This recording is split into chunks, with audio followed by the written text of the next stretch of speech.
自从安家人在华夏遭遇常胜伯，而常胜伯自曝身亡之后，安家人便再也没有回过纽约。而之前小姨安悠悠与小姨夫陈志民的一通电话里，安家人以及叶晨都察觉到这个小姨夫身上肯定有些问题，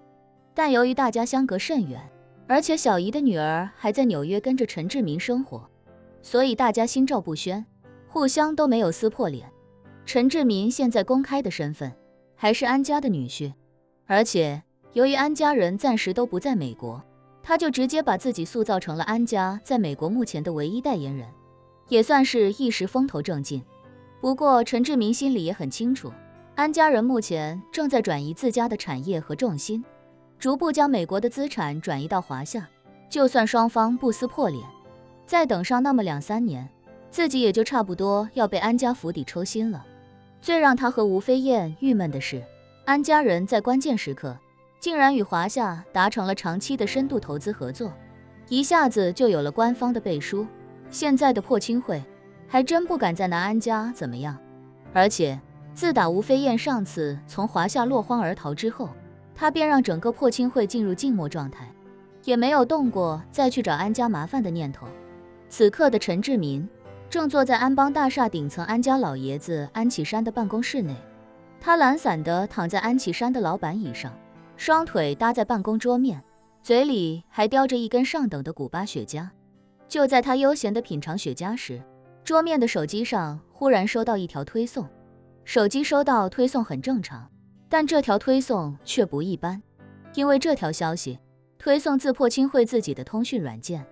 收到他的推送就代表组织正在召唤。最近这段时间，陈志民的手机一直没有收到过破青会的任何消息，毕竟是全体静默，总部和其他人也不会跟他联系，而且3个月的静默期还没到，忽然收到消息，就预示着一定有非常紧急的突发事件。于是他立刻点开推送，进入软件之后，软件界面弹出一条提示框，上面显示着吴天林3个字。于是他赶忙坐直身体，点击提示框的确定按钮，软件立刻弹出一个视频通话的浮窗。吴天林在视频另一端开口道：志民，英主有任务给你。陈志民不假思索地说道：吴老，您请说，属下洗耳恭听。吴天林摆摆手道：我先问你一件事，罗斯柴尔德家族和那个古董商之间的事情你听说了吗？听说了。陈志民脱口道：这件事情闹得沸沸扬扬，整个纽约甚至整个欧美都人尽皆知。吴老，您怎么还关注上他们了？吴天林问他：那你知道他们之间到底是什么恩怨吗？罗斯柴尔德家族大概率是想在那个古董商家里找的某样东西，你知道他们在找什么吗？这个，陈志民摇了摇头，说道：不瞒您说，吴老，我没太关注这件事情，清楚里面具体的缘由。吴天林道：那就去打听，发动你的人脉关系，尽可能的查出线索。陈志民恭敬道：好的，吴老，您放心，我这就想办法打听一下。吴天林冷声道：钟永博已经飞去纽约了，2个小时之后就会在纽约降落，你去机场跟他会合，等候下一步指示。陈志民一听钟永博要来，心里不禁有些紧张，他心中暗忖，4大伯爵让神秘人干掉了3个，就剩钟永博这一根独苗，说不定还有人想要他的命。要是他来纽约，该不会方我吧？方也有克的意思。陈志民总觉得4大伯爵好像都挺衰的，平时牛逼哄哄，几个月就2死1失踪，自己要是跟钟永博一起做事，说不定要被他连累的跟着倒霉。可是吴天林在破青会的地位很高，如果说吴飞燕是那个一直不死的老祖宗，那吴天林就是帮老祖宗打点一切的第一把手，他吩咐自己的事情，自己自然不可能拒绝。于是他只能恭敬地说道：好的，吴老，属下知道了。吴天林嗯了一声，叮嘱道：抓紧时间打探消息，英主他老人家也在等着，如果你这边回复太慢，当心英主降罪。不会不会，属下一定尽快。陈志民连声承诺，挂了视频之后便立刻开始找人打听情况。其实罗斯柴尔德家族寻找四方宝藏，在纽约的警察和 FBI 系统里面已经不算什么秘密了。毕竟霍华德动用了那么多特权来封锁整个纽约，为的就是把四方宝藏找出来，所以他必须要让这些被自己发动起来的人知道自己要找的是什么东西。所以他早就将四方宝藏的详细图像资料发给了所有配合他封锁纽约寻找宝藏的部门。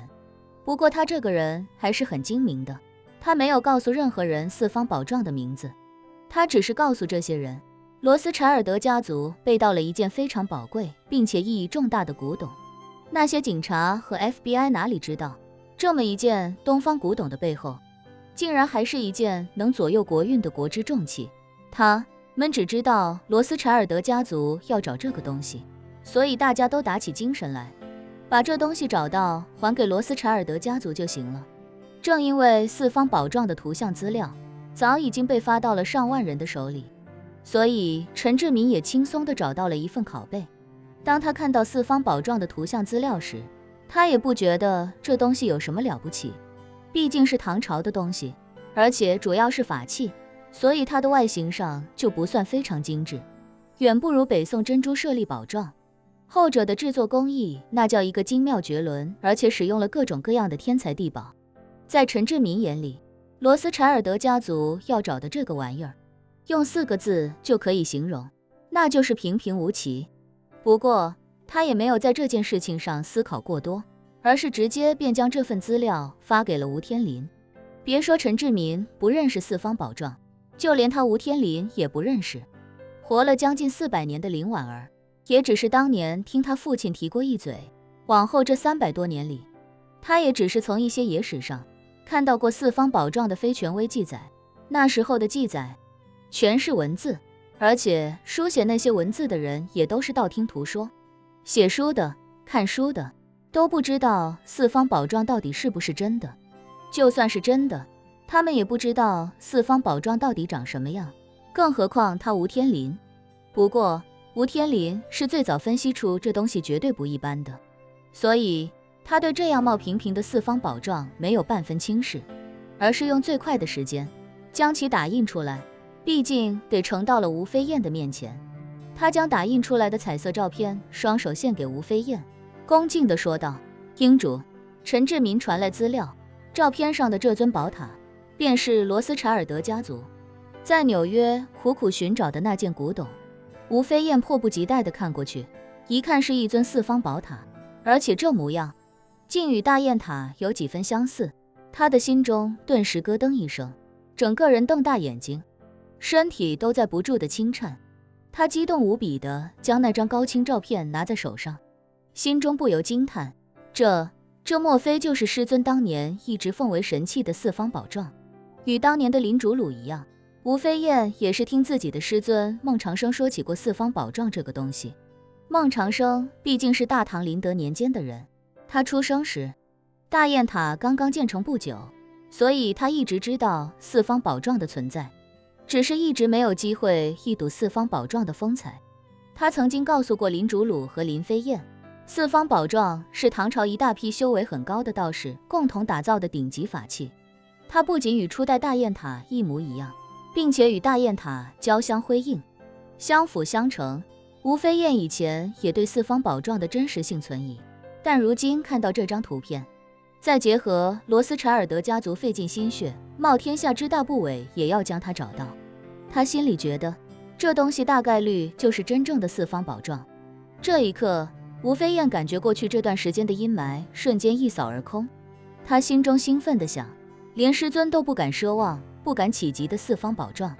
竟然会在罗斯柴尔德家族的手里，这可真是天助我也！如果我能得到四方宝藏，我自己与破清会的运势必将一飞冲天，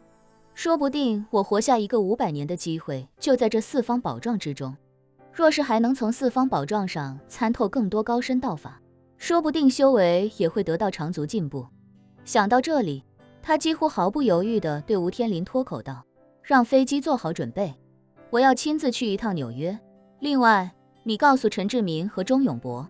给我全力以赴调查那个古董商，一定要想办法弄清楚这件古董的下落。”吴天林没想到这东西竟然能让吴飞燕毫不犹豫地决定亲赴纽约，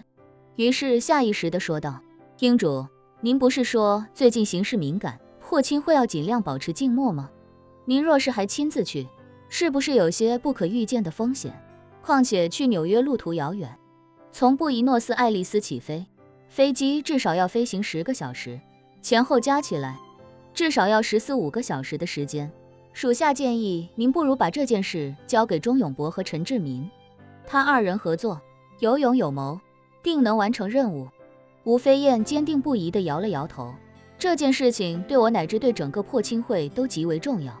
不容有失，让他们先尽力而为，无论他们能不能成功，我都必须亲自去一趟才能放心。